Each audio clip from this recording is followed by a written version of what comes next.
Welcome to the second video in my bank reconciliation series. In this series, I'm showing you how to do a bank reconciliation on QuickBooks Online.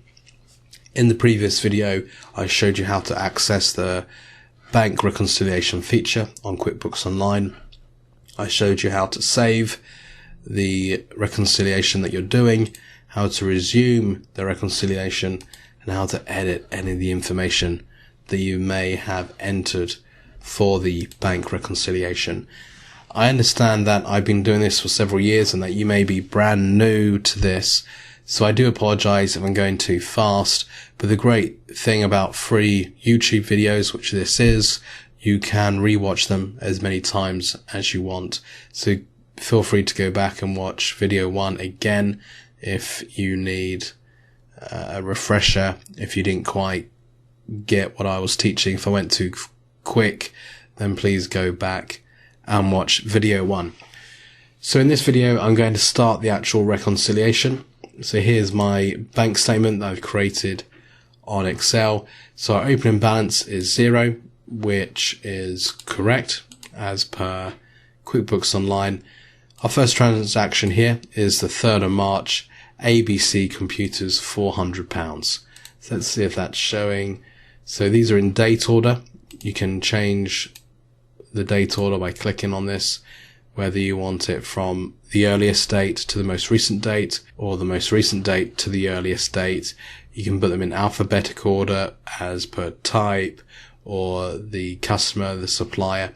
You can just filter the information, even the amount paid or received. But I'm going to leave them in date order. That's the default, and that's what I like. So we had 3rd of March, ABC Computers, 400 received. So that's showing. So all I would do is highlight that transaction to know that that is already posted to QuickBooks Online. If this was an actual bank statement, I would just tick that transaction off on the bank statement. The next is the 7th of March for £600, ABC Computers again. So 6th of March, ABC Computers, £600. I don't see it here. There is a £600 here, but this is a payment and this is Fin Capital. So it doesn't look like that transaction is on QuickBooks Online. Let's go to the next one. 12th of March, Colin Parker, £90. Once again, that's not showing. We've got a couple transactions here for the 12th of March, Fin Capital and DEF Stationery, but not Colin Parker. Okay, 12th of March, Fin Capital 600. I know that's showing, that's a payment, because I've already seen it. Here we go. So we can tick that. So that's highlighted. Here's that DEF Stationery. So DEF Stationery, £50 payment. Let's tick that and highlight that on our bank statement. Then the other transaction we have on here is money received from the Cheese Factory, the 25th of March for £60. Let's see if that's showing. Okay, here we go. 25th of March for £60. So the transactions that have been highlighted are showing on QuickBooks, but there are a number of transactions that are not showing on QuickBooks. We have ABC Computers. That's money received from Colin Parker, a payment for fuel, money transferred to a personal account, and then money for fuel again. So we need to enter these on to QuickBooks Online and then reconcile as per the closing balance 31st of March. So let's start at the top here. 7th of March, ABC Computers, £600. So all I need to do is click Save for later, and I can come back to this reconciliation. So all I need to do is go to Invoicing, find ABC Computers. So ABC Computers, 7th of March, £600. Click on Receive Payment. Let's do 7th of March. That's great. So that looks good. Deposit to HSBC current account. That's correct. £600. The invoice is already on the system. Let's click Save and Close. So that transaction should now be on QuickBooks Online. I do apologise if there's any background noise. All my kids are home from school now and they're making all sorts of noise.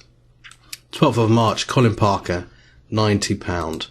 So Colin Parker, so this is money received again. That's the £90. So receive payment 12th of March. So the 12th of March, HSBC current account, that's great. That's the £90. Save and close.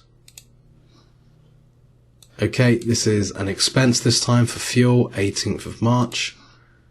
So expense, new transaction, 18th of March. And this is for fuel. And the amount is £20. £20. Okay, let's save that. It's all been entered. And then we have a payment to the director's personal account.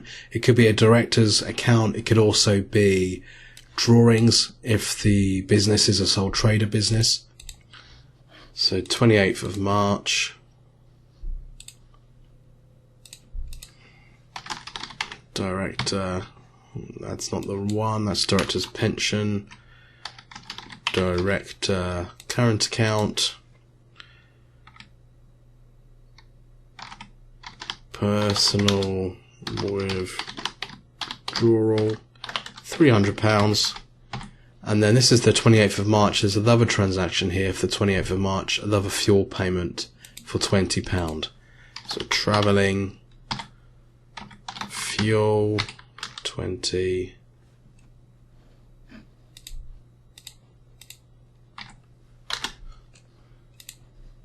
Save and close. Great. So back to the reconciliation screen by going to the icon at the top here, the gear, reconcile, resume reconciliation, and then we're back here.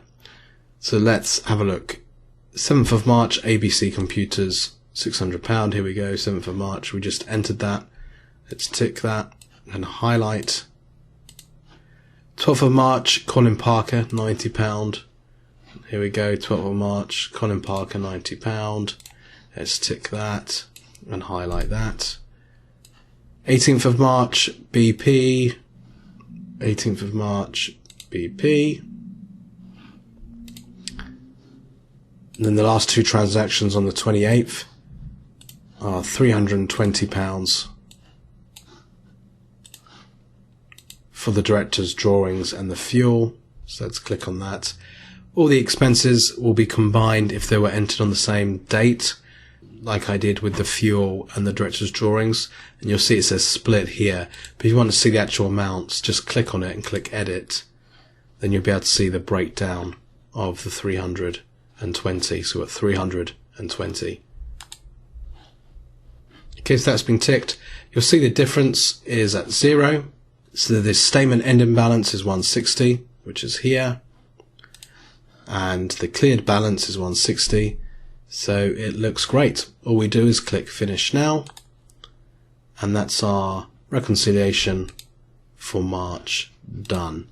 I would then highlight this closing balance. If it's an actual statement, I would tick that closing balance off. And that's the reconciliation done for March. Very straightforward. In the next video, I will show you how to do another bank reconciliation, this time for April.